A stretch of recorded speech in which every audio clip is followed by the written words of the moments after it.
Pelo sinal da Santa Cruz, livrai-nos Deus, nosso Senhor, dos nossos inimigos. Em nome do Pai, do Filho e do Espírito Santo. Amém. Divino Jesus, envia teu Santo Espírito para que eu compreenda e acolha a tua santa palavra, que eu te conheça e te faça conhecer, te ame e te faça amar, te sirva e te faça servir, te louve e te faça louvar por todas as criaturas. Faze, ó Pai, que pela leitura da palavra os pecadores se convertam, os justos perseverem na graça e todos consigamos a vida eterna. Amém. Boa tarde a todos. Eu estou gravando esse vídeo, um novo tipo de vídeo que eu chamo de Cine Catequista. Deve ter outro, é só um nome provisório, isso deve ter outro tipo de nome. Eu já vi em vários blogs, em vários canais católicos. O Guilherme Freire faz bastante isso, o blog do Carmadélio, lá do pessoal da comunidade Shalom, o professor Jordan Peterson, que não é católico, mas ele faz esse tipo de análise dos filmes da Disney. Então, até o próprio pessoal do blog Catequista.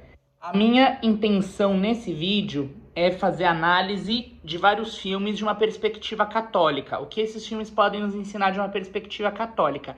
Muitos desses filmes não são filmes católicos, não foram feitos por cineastas católicos, não tem essa intenção por trás. Eu estou transpondo uma mensagem cristã nesses filmes, a maioria deles, e usando o filme como um aparato didático, tá? Então, por favor, assim, muitas vezes a pessoa vai olhar e falar assim, mas esse filme aí foi feito por uma pessoa que é ateia ou até anticatólica. Sim, mas você pode aproveitar.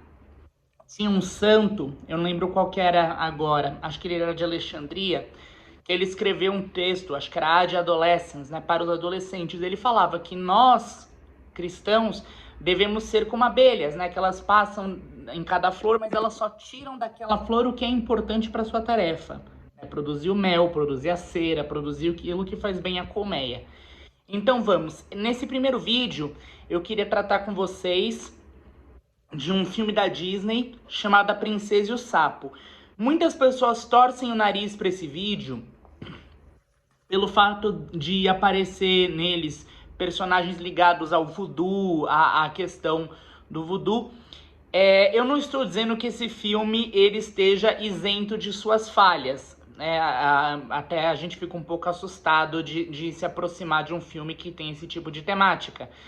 Mas, considerando o que a visão de Tolkien, né, e de Chesterton sobre dragões e magia e esse tipo de coisa nas histórias, eu acredito que nós podemos usar as histórias com magia como uma forma de entender melhor o que se passa na nossa vida interior.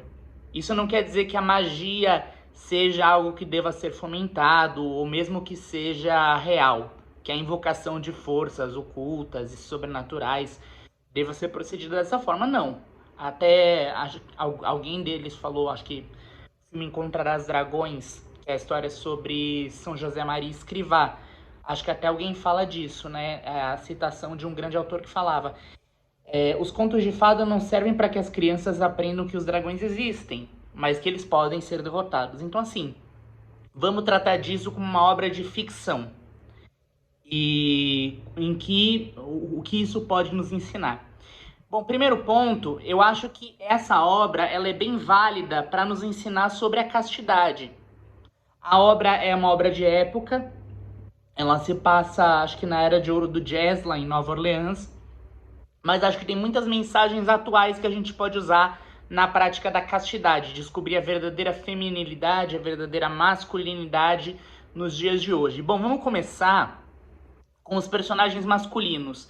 A personagem principal eu vou deixar um pouco para depois, a princesa da Disney, né, a Tiana. Eu vou começar falando sobre os 3 homens de mais destaque, né? Muitas vezes a castidade masculina ela é negligenciada quando se discute castidade. Se fala muito da modéstia, se fala muito do vestir das mulheres, né, do se comportar, mas a castidade masculina é muitas vezes deixada de lado. Você fala muito com os homens, você tem cursos agora, até no meio leigo, sobre como abandonar a masturbação, só que você não tem muito material ensinando o homem a ser casto. Então eu queria, de novo, eu não sou referência nenhuma, a minha castidade muitas vezes deixa a desejar, mas eu tô falando aqui do que a igreja pode nos ensinar. Então vamos ponto por ponto. O Dr. Facilier, para quem não assistiu o filme, o Dr. Facilier, ele é o antagonista principal do filme, ele é o vilão.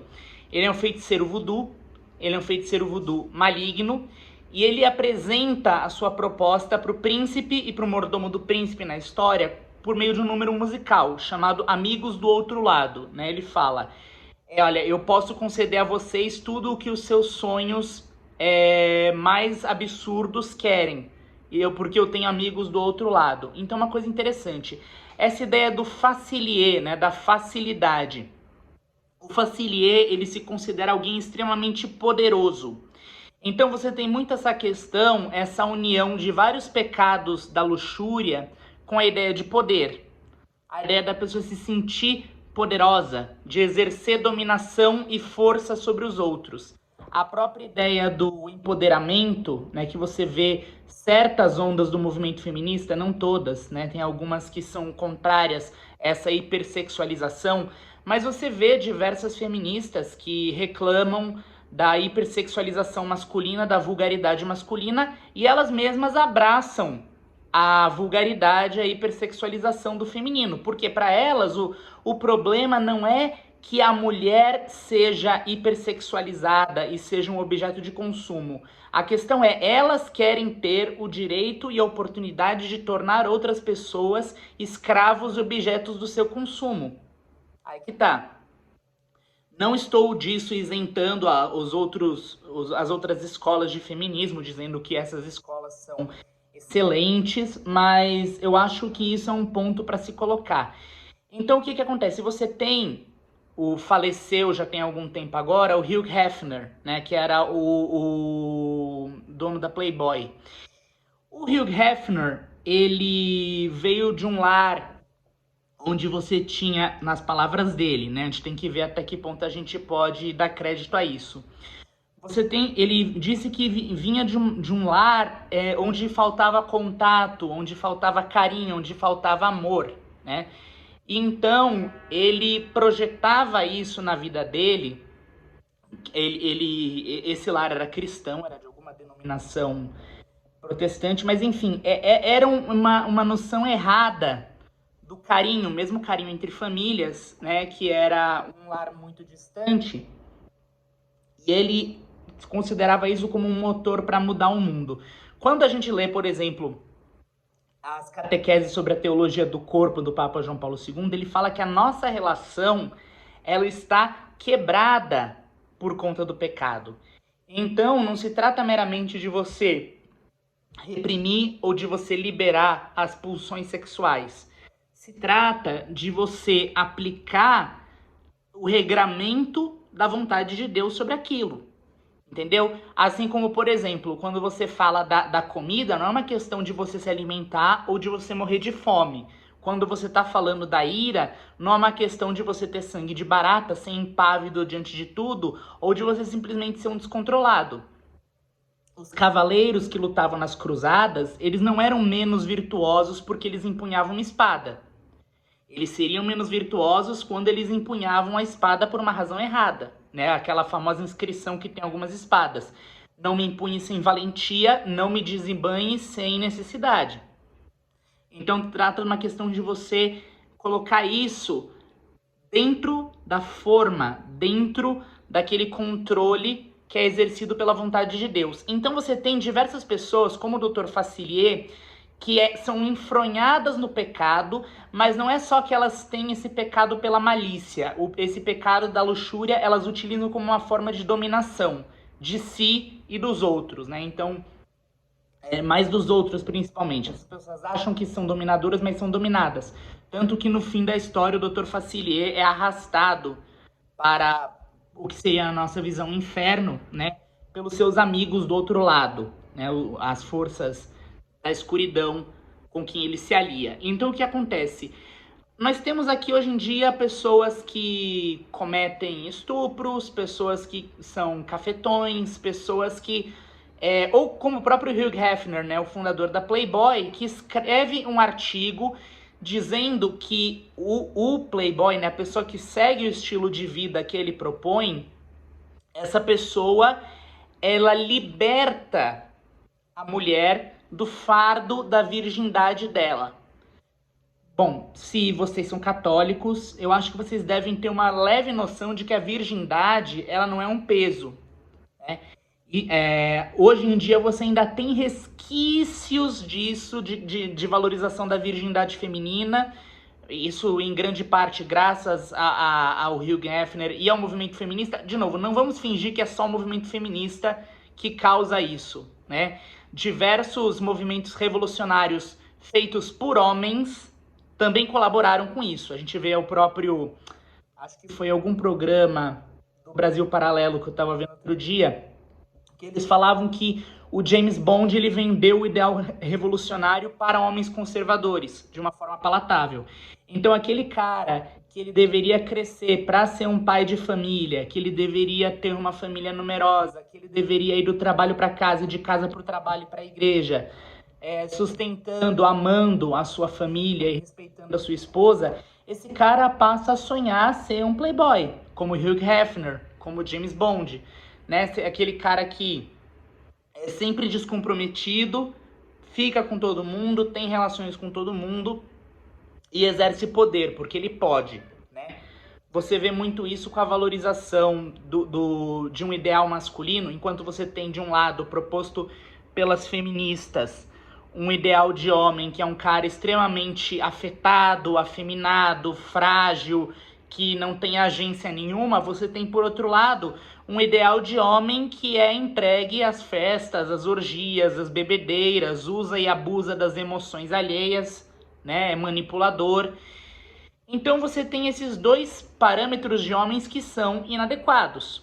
Os dois eles vão gerar uma revolta e os dois eles vão gerar um afastamento de Deus. Então você tem o Facilier e, assim como o Hugh Hefner, ele propõe às outras pessoas uma libertação. Essa pessoa, usando o que a maioria dos palestrantes que falam sobre catequese, né, da teologia do corpo, eles não corrigem a ferida do pecado na sociedade, na sexualidade humana. Eles simplesmente tiram esse ser humano ferido e ficam passando no rosto das pessoas e falando, olha, isso é bonito, isso é bonito, isso é bonito, mas não é. Não é. Sobra um pouco daquele encanto da criação de Deus, mas esse encanto está corrompido e pode fazer mal. Você precisa primeiro limpar essa ferida, para que depois isso possa ser utilizado e amado, principalmente, da maneira como Deus o quis. Então, algumas coisas importantes para a gente trazer aqui. O pecado da luxúria não diz respeito ao sexo em si, tá? Isso é uma coisa que a gente precisa deixar claro para essa análise ir adiante. O sexo em si não é pecaminoso, a forma, as circunstâncias, a motivação pode ser pecaminosa. Então, por exemplo, você tem a estimulação solitária, né? O pecado da masturbação. Por que é pecado? Porque você está se fechando de uma maneira egoísta, você não está compartilhando esse dom de amor, você não está usando isso para crescer e se melhorar e ser um pai de família responsável, um marido se doando para sua esposa, uma esposa se doando para o seu marido. Você tem os pecados do adultério, por quê? Porque você está traindo a confiança da sua esposa, né? Você está entregando para outras pessoas de uma maneira vulgar aquilo que pertence à sua esposa ou ao seu marido, né? Então você tem várias dessas situações. Continuando no filme, você tem esse tipo de pecador, digamos assim, mais experiente, mais inveterado, mais corrupto, que é o caso do Facilier, mas você também tem a figura do Naveen, que é o príncipe, que a Tiana vai se apaixonar mais adiante, e você tem a figura do Lawrence, que é o mordomo. O Naveen, ele é um cara bonito, atlético, boa pinta, e esse cara, ele chama a atenção das mulheres. Você vê desde a primeira vez que ele aparece em cena, ele quer festar, ele quer se divertir, você tem um grupo de mulheres suspirando por ele, inclusive a amiga da Tiana, a Charlotte, né? Então você tem esse jeito expansivo, sedutor, cativante. O que acontece? O Naveen, ele, nessa vida de festa, ele não está cumprindo o dever da vida dele de ser um príncipe e um futuro rei. O que é um rei? Por que a ideia de reinado passou a existir? Você tem vários reis que não cumpriram com esse ideal, mas a ideia é que o rei, ele tome conta do seu povo, que ele proteja o seu povo, que ele defenda o seu povo, que ele seja responsável, que ele consiga proteger a terra e a população, que ele mantenha aquele país, aquele reinado, aquele império de uma maneira que seja sustentável para as futuras gerações. E por quê? Porque ele vai associar isso com o bem-estar da sua família. O reino, de uma certa forma, é uma expansão metafísica da família do rei. Se o povo está bem, a família dele estará bem. Se o povo não estiver bem, a gente já viu o que aconteceu nas diversas revoluções, né? Então, você tem o Naveen, que ele é festeiro, ele é dispendioso, né? Ele gasta toda a fortuna do pai, ele é perdulário. Então você tem todo esse cenário. E o que acontece? O Facilier, e a gente tem o pai colocando um basta, colocando uma restrição e fala, olha, você precisa casar. Você tem, por exemplo, desde São Paulo até outros autores dentro da igreja que falam do casamento como um remédio contra a luxúria. Isso é uma coisa que precisa ser entendida. O casamento, ele não é uma autorização para ter luxúria. O casamento, ele não é uma autorização para se fazer sexo. Isso é uma coisa importante. Por que o casamento é o remédio contra a luxúria? Porque a ideia é que dentro do casamento você está tendo relações com uma pessoa com a qual você formou uma comunidade de almas. Então, primeiro, a primeira forma que o casamento cura os pecados da carne é que você está obrigado, para que aquela relação seja minimamente suportável, a ter uma relação de mútuo apoio afetivo.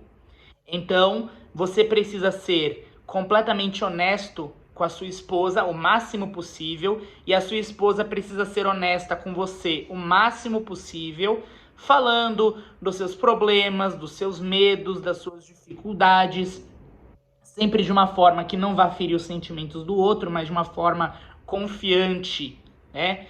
E caridosa.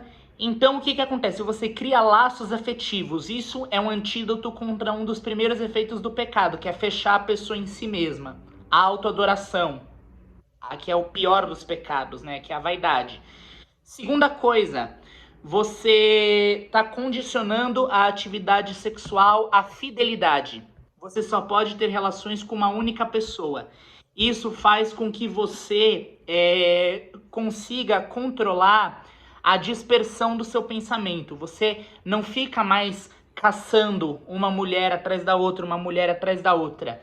Você começa a se focar em apenas uma.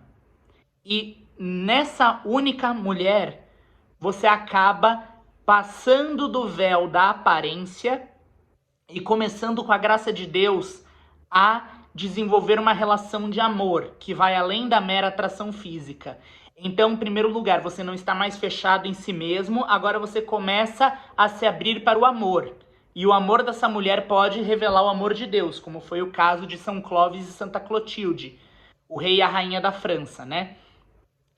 Ou o caso do Beato... algum Beato que foi imperador da Áustria e da Hungria, agora não lembro, mas a história dele é muito bonita. Então, o que acontece? O Naveen, ele quer ser livre, né? Como diz o Facilier, pular de lá para cá. E o pai dele tá restringindo. Esse pai, a gente pode entender desde um pai da terra, ou o próprio pai do céu, que é restringir a farra do filho e fala, olha, para você ter acesso ao meu dinheiro, para você ter acesso ao meu reino, você precisa casar. Você não pode viver a vida na farra e na gandaia. Existem pessoas que não necessariamente casam, elas estão, por assim dizer, casadas ou com a igreja, no caso dos padres, ou casadas com a sua missão, no caso das pessoas que são leigos celibatários. Mas então, você tem também a questão da fecundidade, que a fecundidade dentro do casamento, então a gente já foi a superação do egoísmo, o foco, né? Porque o ruído, a dispersão, são amigos do pecado e inimigos da graça. A graça requer foco e prática na virtude e no bem. Então você tem também a ideia da fecundidade. O casamento católico, ele é necessariamente fecundo. Se o esposo e a esposa se casam planejando não ter filhos, esse casamento é nulo. Isso é uma coisa importante de se dizer. Pelo direito canônico, o casamento que não se propõe a admitir filhos é nulo. O casamento católico é por natureza fecundo. Existem alguns casais que infelizmente não foram agraciados com a possibilidade de ser filhos, seja porque um ou mais deles é estéril. A adoção é uma grande graça. A adoção é algo muito bom, muito correto e que permite às pessoas expandirem o seu coração, expandirem a sua família, a sua casa e receberem no amor aqueles que por uma razão ou outra estavam desprovidos de carinho, de afeto, de cuidado, tá? Isso é uma coisa muito importante. Então o que acontece? Através do casamento você aprende que o amor tem um caráter profundo, de abertura para o outro, e um caráter fecundo, que ele se espalha e cria vida. Tudo isso tá fechado quando você basicamente só vive na gandaia, o sexo é basicamente uma brincadeira, tem um fim meramente recreativo e produtor de prazer. Então, o Navin, ele deseja ser livre. Então ele faz o acordo com Facilier. Ele acaba virando um sapo. O sapo no sentido que seria o símbolo do ser humano decaído, animalizado, que come moscas, né? As moscas, lembrando que Beelzebub é conhecido como o senhor das moscas, né? Então uma pessoa que é comensal dos demônios, é depravada, é decaída e é a pior versão de si. O Lawrence, que é o mordomo do Navin, ele não tem os mesmos encantos, os mesmos atributos físicos do Navin, né? Ele é orelhudo, ele é baixinho, ele é gordo, ele tem papada. Então ele inveja o Navin. Então a gente está falando de vários tipos masculinos e vários tipos de pecado que cada um deles tem.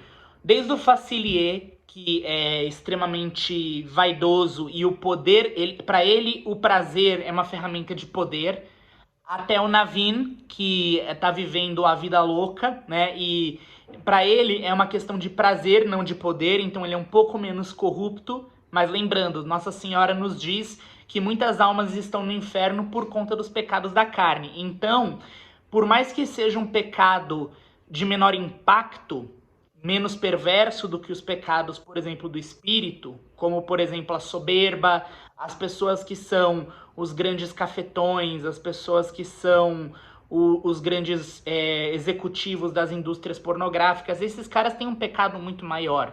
Mas ainda assim, muitas pessoas vão para o inferno por um simples pecado simples, porque ainda assim fere a carne de Cristo, fere o corpo místico, né?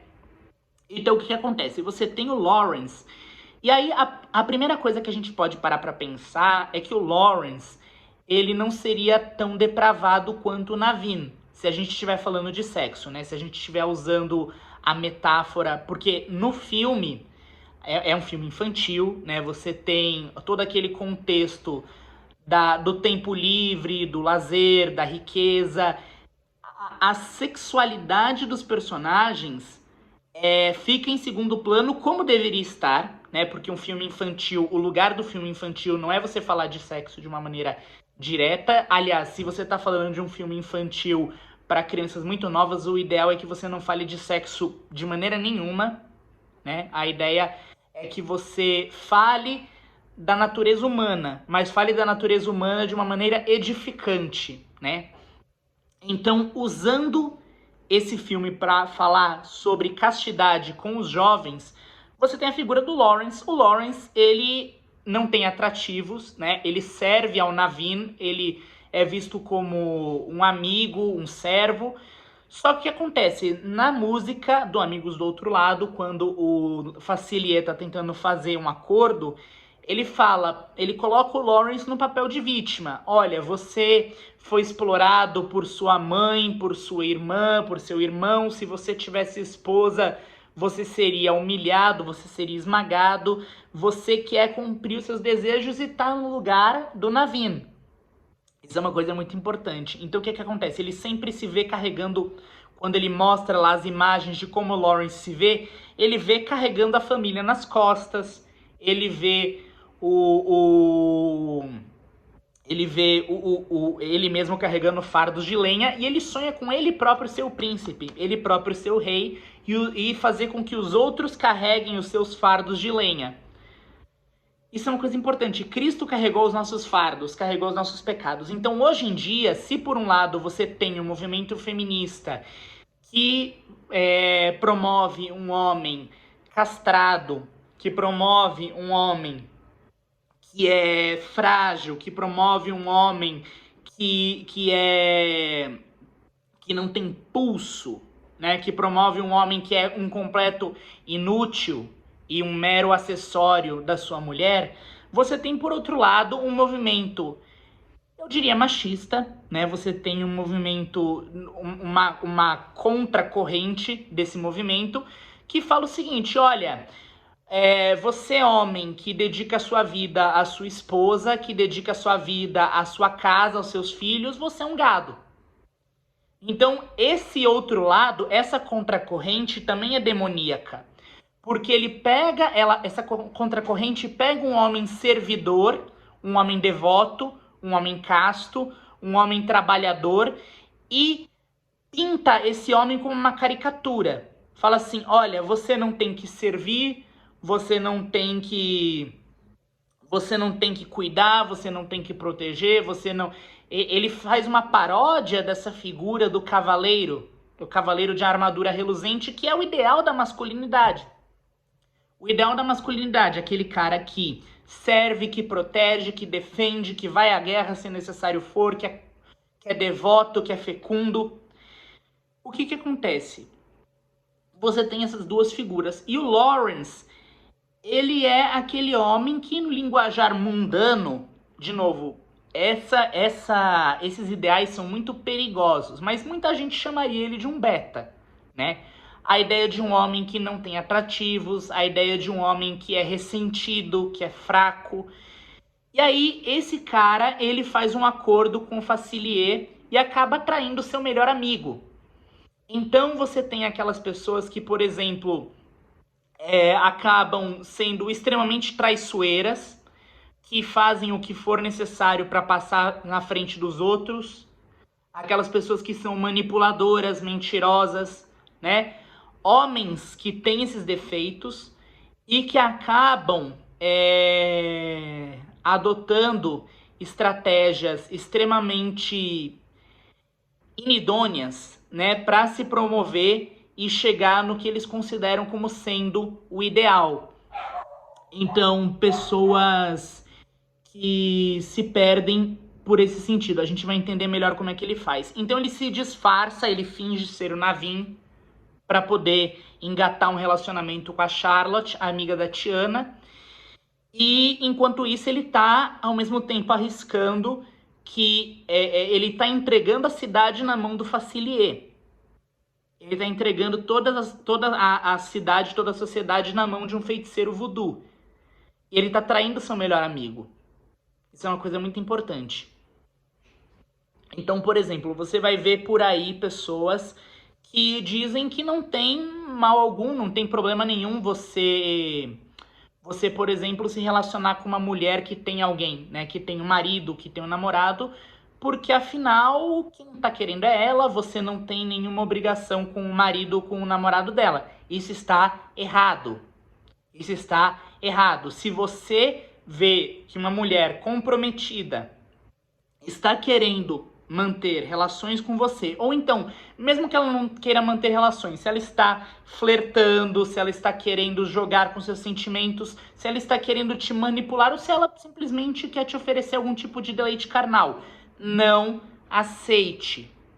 Não aceite. Você tem a obrigação de respeitar o vínculo no qual ela está inserida. A mesma coisa para as mulheres. Então, muita gente, você tem algumas dessas pessoas, desses coaches, que falam no sentido de que você tem que, você faz o seu, você corre pelo seu, e se ela não respeita o marido, ela e o marido que se danem, elas não têm nada a ver com você. Errado. Errado. Nós não estamos falando de uma competição e de uma concorrência animal. Nós somos seres humanos. Nós temos racionalidade e nós seremos responsabilizados com relação a isso. Bom, agora que nós falamos do básico dos tipos masculinos que estão presentes nessa história, tem outros personagens masculinos, mas a gente está focando aqui nos principais, né? O Facilier, o Navin e o Lawrence, que é o mordomo. Então o Navin ele vira um sapo, o Lawrence se disfarça de Navin e o Facilier está usando os dois como uma ferramenta para cumprir seus objetivos, né? Então você tem, por exemplo, o cafetão, o estuprador, o chefão da indústria pornográfica, que ele manipula os seus clientes, né? O dono de boates, que ele manipula os seus clientes. Então você tem aqui, para você que é o cara bonitão, elegante, eu te vendo esse estilo de vida playboy que vai te animalizar, que vai te transformar numa criatura monstruosa.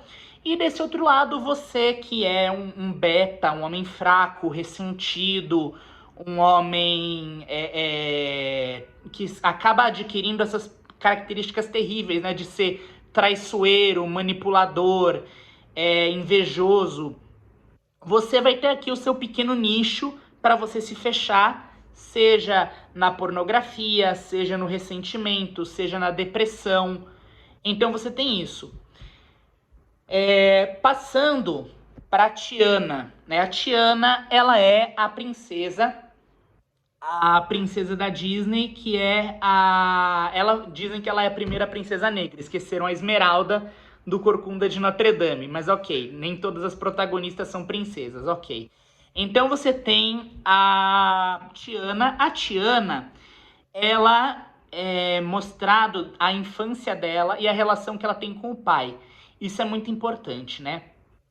Tem até algumas páginas que eu vejo que eles têm essa frase: imagine que sua filha namora um homem como você.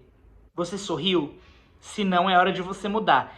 Então, o que acontece? Muitas pessoas criticam essa postura quando você está, por exemplo, tentando tirar um homem do fosso, né, que é a luxúria, e você fala: imagine que ela é sua mãe, imagine que ela é sua irmã, imagine que ela é sua filha. As pessoas falam: não, mas você tem que respeitar a pessoa independentemente dela ser sua mãe, sua irmã e sua filha. Você tem que respeitar ela pelo que ela é. Sim, concordo, você tem que respeitar as pessoas. Só que o que acontece? O ser humano está contaminado pelo pecado. O ser humano está corrompido pelo pecado. E, como diz o Gandalf no Senhor dos Anéis, para quem tem olhos estrábicos, a verdade é torta. Então, por exemplo, se você tem uma pessoa que ela pensa o seguinte: eu tenho que respeitar, eu tenho que respeitar, eu tenho que respeitar, mas ela vê as outras pessoas se deleitando, se divertindo, e essa pessoa ela não tem claro na cabeça dela que aquilo é algo perverso, é algo ruim, que está destruindo as pessoas, ele ou ela vai pensar: eu tô sendo otário, eu tô perdendo o que a vida tem de bom, uma hora eu vou estar velho, uma hora eu vou estar menos atraente e não vou ter gozado a vida, aproveitado o que a vida tem a me oferecer. Então, isso que serve, porque as pessoas saudáveis, elas têm uma relação minimamente afetuosa com alguém e elas querem o bem dessa pessoa. Então, quando você está pensando na outra pessoa que você ama, fica muito mais claro para você por que é ruim você usar aquela pessoa como sendo um objeto. Por que é ruim você brincar com os sentimentos daquela pessoa? Por que é uma coisa ruim você abusar da boa-fé daquela pessoa?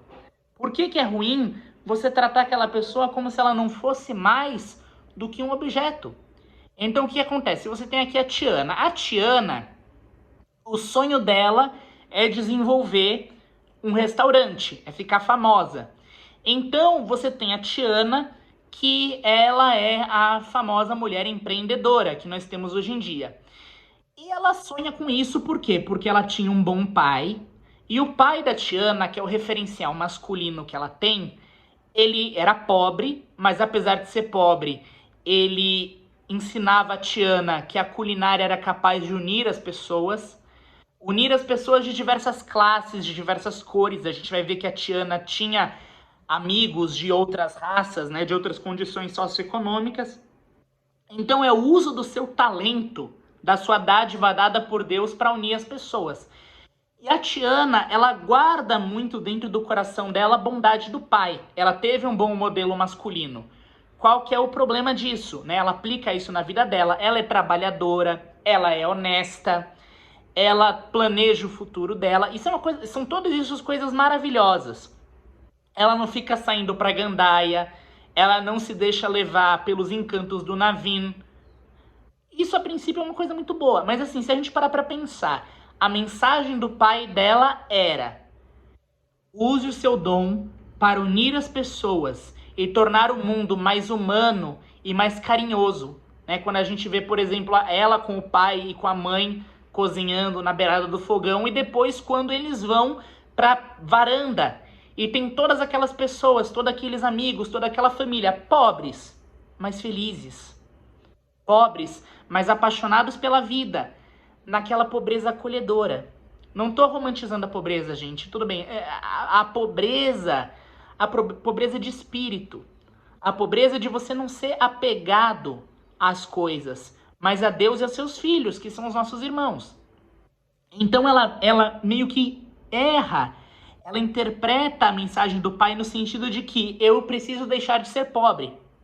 Eu preciso ser uma empresária bem-sucedida. É errado buscar riqueza? Não. Não é errado você querer melhorar de vida. Você trabalhar, você investir, tudo isso são coisas que podem ser muito boas. Você pode até usar o seu dinheiro para fazer coisas muito boas por si e pelos outros. Dar uma boa educação para o seu filho, né? Ajudar os pobres, alimentar os pobres, dar boa educação, propagar as devoções, né? Pessoas que têm canais de TV, pessoas que escrevem livros. Todas essas coisas boas custam dinheiro, mas a questão é, você não pode perder de vista o porquê você está fazendo isso. Né? Então, o que acontece? A Tiana, tem até uma história muito bonita, né? De um frei que ele parecia ser um cara muito humilde, muito santo, e tudo que ele tinha na vida era um prego, onde ele colocava a batina dele, o hábito dele na cela. Um dia mudaram ele de cela, ele não tinha o prego ali, ele surtou. Então assim, esse frei que tinha feito um voto de pobreza, ele era realmente pobre? Ele era realmente devoto? Ou era uma pobreza afetada? Então o que acontece? A Tiana, ela confunde a mãe dela quer que ela tenha filhos, que ela forme uma família, e a Tiana simplesmente diz, olha, eu não tenho tempo para isso. Eu não tenho tempo para isso. Então, ela acaba colocando, como ela tem o exemplo das amigas, né? Ela fala assim, não, eu vou me fechar para tudo isso, que é perda de tempo. Só que a perda de tempo que ela tá falando é uma perda de tempo que vai desde da perdição, desde da gandaia, até, por exemplo, as festas mais inocentes, né? Até, por exemplo, você encontrar alguém e ter um relacionamento e constituir uma família. Então, o que acontece? Ela tá querendo arrumar o lugar do restaurante dela, né? E aí ela encontra o Naveen. E aí eles acham que com o beijo, assim como é a história original da Princesa e o Sapo, através desse beijo, eles vão conseguir se fazer com que o Naveen se torne humano. Então ele oferece dinheiro a Tiana para que ela construa o seu restaurante em troca de um beijo. Quando a Tiana beija o Naveen, o que acontece? Ela vira um sapo também. Ela se perdeu por um outro tipo de pecado. Ela negociou com o seu afeto. Ela negociou com suas demonstrações de afeto e carinho. Então isso é uma coisa importante. Bom, passando para o próximo personagem. Então eles se transformaram os dois em sapos, símbolo da humanidade decaída. Eles encontram o Lewis, né, que é o jacaré. O jacaré que tem medo da Mama OJ e que ele quer ser humano para poder exercer o seu dom de tocar o trompete. O Lewis, ele não é o primeiro jacaré que eles encontram no pântano. Ele, na verdade, já é o segundo. Eles encontram primeiro com um grupo de jacarés que querem devorá-los. Jacarés predatórios, malignos, né? Jacarés ameaçadores. E depois eles encontram com o Lewis, tanto que quando eles encontram com o Lewis, eles têm medo, porque eles pensam que ele é como os outros jacarés. E o Lewis, ele quer mudar isso. Então, o que acontece? Você tem dentro da igreja apostolados como o apostolado Courage, né? A ideia de você acolher aos nossos irmãos e irmãs que sofrem com a atração por pessoas do mesmo sexo. Isso é uma coisa importante. Então, o que acontece? O Lewis, ele é mal visto pela sociedade em geral. Ele é mal visto e ele é visto como uma figura ameaçadora, medonha. Assim como os sapos, né? A questão é a seguinte, o Lewis, ele não quer viver como um animal. Ele quer tocar trompete, ele quer ter amigos humanos. Então, o que acontece? O Lewis, ele representa aquelas pessoas, e se você tá me ouvindo, se você tá ouvindo isso que eu tô dizendo, eu tô falando de pessoas que sentem atração por outras pessoas do mesmo sexo, homens que sentem atração por homens, mulheres que sentem atração por outras mulheres, mas que desejam viver a verdadeira fé. De novo, isso não se trata de defender o casamento entre pessoas do mesmo sexo, isso é errado. O casamento, como Deus o quis, sempre será entre um homem e uma mulher. A poligamia é inaceitável, o poliamor é inaceitável. A pedofilia é inaceitável. O casamento forçado é inaceitável. Tudo que se opõe... O casamento que se vale do aborto, o casamento que se vale da camisinha, da pílula, do DIU, isso são coisas inaceitáveis. O casamento precisa ser o dom livre de um homem e uma mulher, o dom livre e fecundo de um homem e uma mulher, um para o outro, de uma maneira fiel e consagrada a Deus. Então você tem o Lewis e o apostolado Courage, ele fala do acolhimento aos homossexuais na casta amizade. Você tem algumas iniciativas dentro e fora da igreja e em outras seitas, a ideia de que você poderia curar a homossexualidade ou outros fenômenos correlatos de confusão de identidade de gênero. Eu não tenho gabarito médico para falar nesse sentido. Também não quero me embrenhar nessa selva que você tem muita questão de diferentes fés religiosas, você tem a questão da experiência de cada um, você tem pessoas que alegam que isso deu certo, pessoas que alegam que isso nunca funcionou, pessoas que usam terapias agressivas, né, que fazem as outras pessoas sofrerem. Não estou entrando nesses méritos, o que eu estou dizendo é o seguinte, que você vê que no fim do filme, o Lewis segue sendo um crocodilo. Ele segue sendo um jacaré, né? Ele não mudou, mas ele consegue estar inserido lá com aquelas pessoas tocando seu trompete. E você repara que ele está sozinho. Ele não está num envolvimento romântico, mas ele tem os seus amigos. Então, isso é uma coisa que deve ser considerada. Então, o que acontece? Se você conhece alguém que é um homossexual, mas, de novo, eu não gosto muito dessa expressão homossexual. Eu concordo com o pessoal do Courage, que você deve usar a expressão a pessoa que tem atração pelo mesmo sexo. Porque não existe nada de objetivamente diferente em matéria de genética, em matéria anatômica, do homossexual para o heterossexual. Você tem casos de gêmeos em que um gosta de homem e o outro gosta de mulher. Então, assim, as pessoas elas tendem a falar, às vezes, o homossexual nasceu assim. Não. Não. Ele pode ter uma má tendência, ele pode ter uma desordem interior, mas ele não é predestinado a ser assim.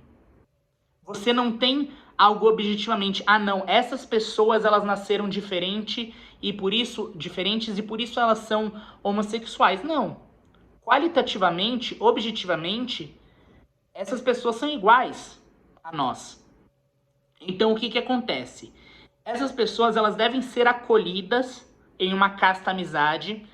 Um homem que é amigo desses outros homens e que deve ser acolhido numa amizade em que ele aprenda a amar sem esse componente sexual. Que ele aprenda a camaradagem, o companheirismo com outros homens. A mesma coisa com as mulheres, né? É um movimento muito mais importante e que não é uma paródia grotesca do que é a questão da igreja, que são aquelas pessoas que defendem o casamento entre pessoas do mesmo sexo. Isso é pecaminoso, isso é errado. As pessoas os homens que gostam de homens, as mulheres que gostam de mulheres, pode ser que eles nunca mudem. Pode ser que eles vivam assim e morram assim. Mas se eles estão dispostos a viver a castidade, e no caso, como homens não podem se casar com outros homens, porque eles não têm a questão da fecundidade, a complementaridade entre os homens e as mulheres, e as mulheres também não têm essa relação de complementaridade entre si, que desde a anatomia você tem, então você tem essa ideia. Então, por um lado, você tem esses crocodilos maliciosos, né, que assim como o movimento LGBT, eles representam um perigo. Você tem membros do movimento LGBT que dizem abertamente que querem destruir a família, membros do movimento LGBT que defendem a legalização de drogas, que defendem pautas socialistas. De novo, lembrando, o problema não está só de um lado, tá? Existem pautas capitalistas, né, do uso do dinheiro de certas formas, né, jogatina, a grande indústria da pornografia, mesmo quando você transforma a droga, né, em uma empresa que gera empregos, isso está errado. Você está ganhando dinheiro com a destruição de outras pessoas. Então, você tem essas duas manifestações desses jacarés que aparecem nessa história, né? Você tem o bom jacaré e o mau jacaré. Então, nesse sentido, Lewis, ele representa esses homossexuais que abraçam uma vida casta, que buscam conhecer a verdade de Deus e podem se tornar grandes propagadores de obras de caridade, grandes padres. Padres melhor não, né? Padres melhor não, porque você tem, acho que o próprio Bento XVI disse, no sentido de que a pessoa que ela tem essas tendências, às vezes é muito mais difícil para ela. Tem todo o peso do celibato, da vida de padre, e tem mais isso, né? Então, assim, pode ser contraindicado. É uma coisa que não é uma ideia tão boa. Mas, assim, não é porque você não é padre e que você não casou que a sua vida não tem sentido, né? Você pode fazer muitas coisas boas pela humanidade. Bom, passando adiante, nós temos o Ray. O Ray, ele é um vagalume. O Ray, ele aparece como para orientar o Naveen e a Tiana a encontrarem a Mama OJ, né, que é a feiticeira voodoo boazinha. Só lembrando, não existe feiticeiro voodoo bonzinho, tá? Não existe magia voodoo do bem, mas a gente tá tratando de um conto de fadas, de uma fábula, né? Então a gente vai interpretar essa feiticeira voodoo de uma outra forma. Mas vamos lá, você tem o vagalume Ray, e o Ray, ele assim como o Lewis, ele não tem um par romântico físico, isso é uma coisa interessante. O Ray, ele é apaixonado por uma estrela, a Evangelina, a propagadora do evangelho, né? E aí, se você parar para pensar, a história de São Bernardino de Siena, que ele se apaixona por uma jovem formosa que ficava à entrada da cidade. E ele professa esse amor quando ele está conversando com a tia dele. Quem é essa jovem formosa? Uma estátua da Virgem Maria. Então, existe esse desejo ardente em alguns homens de amar a igreja, de fazer do seu matrimônio a sua entrega ao serviço de Deus e de fazer da sua congregação, dos seus fiéis, os seus filhos, de ser um padre, de ser um pai. E é interessante a gente ver a família do Rey, aquela cena belíssima que os vagalumes vão guiando o navio e a Tiana, né? Pelo rio abaixo, vamos levar vocês. Então o que acontece? Você tem essa família de vagalumes, uma família numerosa, com muitas crianças, com até a vovó vagalume, né? Que o Rey chama a atenção. Ô vovó, tá apagadinha. Então assim, e aí uma parte da música ele fala, nós vamos todos juntos, é assim que a gente faz, eu por eles, eles por mim, ninguém vai ficar para trás. Então o que acontece? A família é isso. A família é esse apoio mútuo entre pessoas que vêm dessa história conjunta, que vêm desses ancestrais conjuntos ou que foram adotadas, foram absorvidas nessa linha. Então você tem esse afeto, essa rede de caridade entre essas pessoas.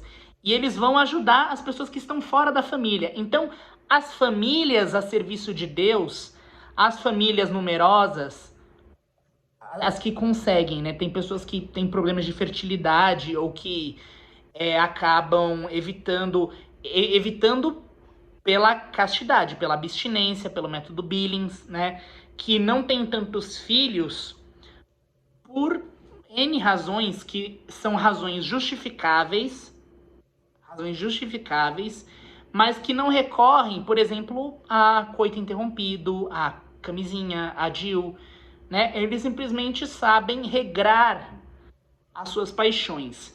Então o que acontece? Você tem o Rey, que ele é apaixonado pela estrela. Aquela estrela que, curiosamente, você já viu antes nos filmes da Disney, né? Que é a própria estrela que leva à Terra do Nunca, né? Que no fim do filme ele vira uma estrela, né? Ele morre e ele vai morar junto da sua querida Evangeline. Essa estrela aparece em pelo menos outros 2 filmes da Disney. Você tem a Peter Pan, a Terra do Nunca, né? Essa terra mística, encantada, que você tem acesso por uma estrela no céu, Maria, a porta do céu. E também em Pinóquio, que você tem a fada azul que transforma o Pinóquio num menino de verdade.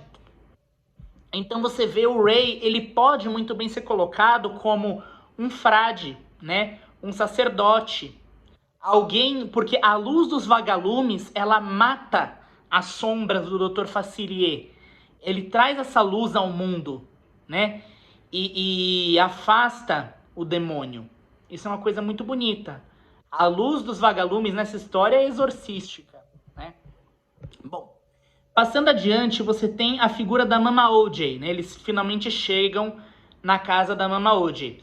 A gente vai tomar algumas liberdades aqui, porque a Mama OJ, ela é uma sacerdotisa voodoo, ela é uma feiticeira pagã. Então, nós não vamos considerar o que essa religião do voodoo, o que essa feitiçaria é na verdade, na vida real, porque nós estamos falando de uma religião que existe na vida real, com praticantes na vida real, com dogmas e teologia e rituais na vida real. Nós não estamos aqui endossando o voodoo de forma alguma. A prática de voodoo, a prática de outras religiões é um pecado. Então, o católico que pratica rituais de outras religiões, ele deve se arrepender e se confessar. E aqueles que pertencem a essas outras religiões e estão convencidos de que a Igreja Católica é a Igreja verdadeira, precisam se converter. Ah, mas e aqueles que praticam essas outras religiões e não estão convertidos e não se convenceram de que a Igreja Católica é a palavra de Deus e a Igreja verdadeira? Podemos rezar por eles. Assim, com relação à salvação deles, não me cabe dizer. Mas a única forma de salvação pela qual os homens conseguem ser salvos, que nós conhecemos, é a Igreja Católica. Não há outra. Isso significa que todas as pessoas que morreram e que não eram católicas estão no inferno? Existe a santa ignorância, né? Existem pessoas que não tinham como saber que a Igreja Católica era necessária para a salvação. Pessoas que viveram em lugares muito isolados. Deus sabe o coração de cada um, né? Às vezes a pessoa se converte no seu último momento. Mas vamos utilizar aqui a figura da Mama Ojei. A Mama Ojei, ela vive enclausurada, digamos assim. Ela vive na sua cabana, na floresta, ela vive isolada do mundo. Como as freiras de clausura, né? Ela cobre os seus cabelos, ela é cega, né? Ela é bem velha, ela tem acho que mais de 100 anos, então assim, ela acumulou muito, né? Esse depósito de informação, de conhecimento e esse isolamento que ela está refletindo, ela está sozinha. Ela está tentando conhecer a verdade. E a cegueira, né? Ela está cega para as ilusões do mundo. Então, na música, ela fala para Tiana e o Navin cavarem mais até o fundo.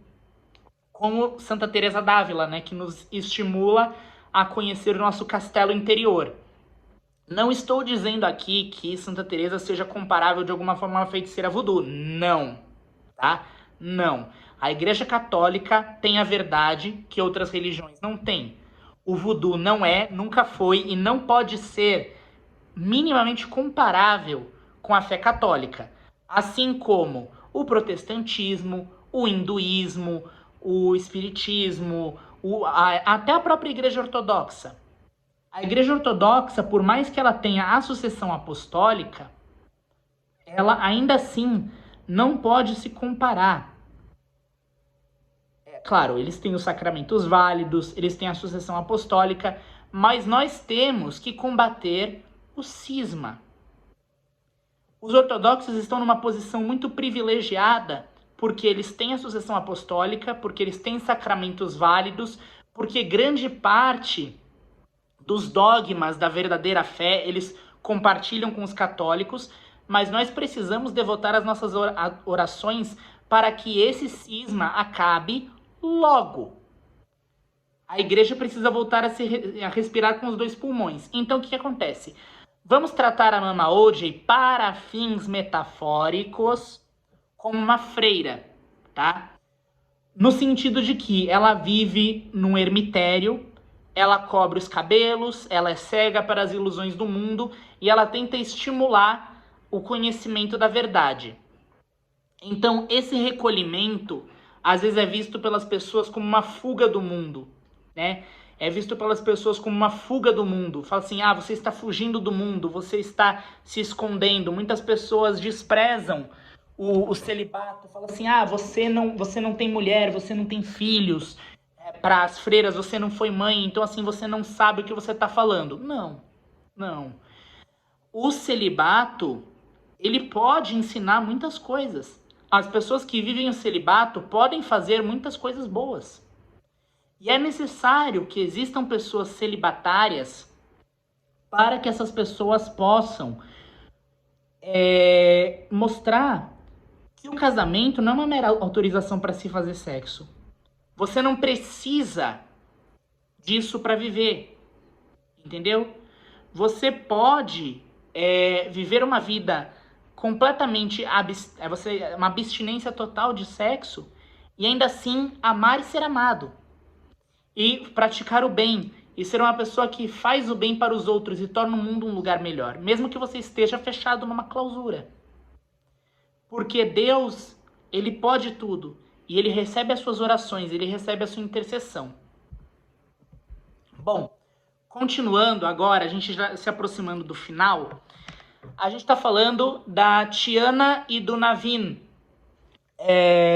Com o fim do filme, eles estão se aproximando ao fim do filme, eles estão tentando obter o fim da maldição antes do fim da noite, né, para que eles possam voltar a ser humanos. O Facilier, ele esmaga o Rei, né, ele mata o Rei. Nessa altura, o Navin e a Tiana já decidiram que eles querem formar uma família, que eles estão apaixonados. Então, o que acontece? A Tiana, ela passa a entender que a felicidade dela não vai acontecer longe do Navin. Ela quer estar com o Navin, e o Navin, ele virou um homem de verdade. Ele está disposto a abrir mão da sua felicidade para que a Tiana aconteça, para que tenha o sonho dela. E a Tiana fala assim, eu não quero meu sonho sem você nele. Então você tem até aquela história muito bonita do Mark, não sei se não é Mark Twain, é o Charles Dickens, né, O Presente dos Magos. Essa ideia de que você vai esse sacrifício mútuo, né? Você que é a história do Charles Dickens, O Presente dos Magos, o, o homem ele tinha o relógio dele e ele vende o relógio para comprar um pente para sua esposa. E a mulher ela corta os cabelos dela para comprar uma corrente para o relógio. Então eles veem esse amor, esse sacrifício mútuo. E um faz isso sem que o outro saiba. Então o que acontece? O Facilier, ele começa a apelar para os sonhos da Tiana, né? Ele começa a subornar para que ela desista. Ele fala, você tá quase lá, você pode calar a boca de todo mundo que duvidou dos seus sonhos, vem comigo, você pode confiar em mim, etc, etc.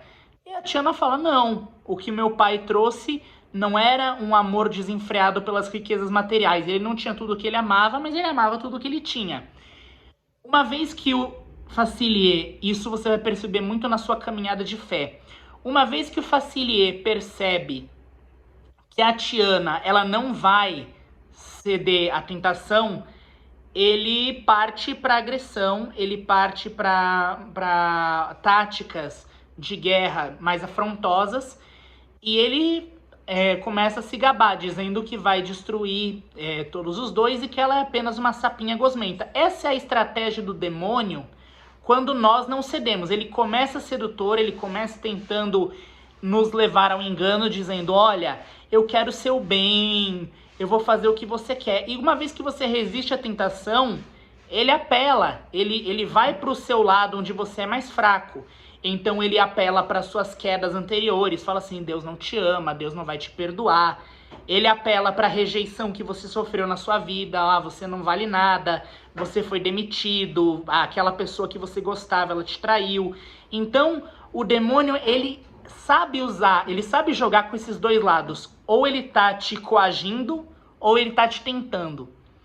Então ela assume, a Tiana ela finalmente assume que é um sapo e usa a ferramenta dela como um sapo para vencer o Homem das Sombras. Isso que é a confissão. A confissão, você assume o seu pecado, você assume a sua pobreza, você assume a sua insuficiência. E Deus se vale disso para livrar você das garras do demônio. Então o que acontece? Uma vez que ela destrói o relicário do Dr. Facilier, ele não pode mais comprar a saída dele.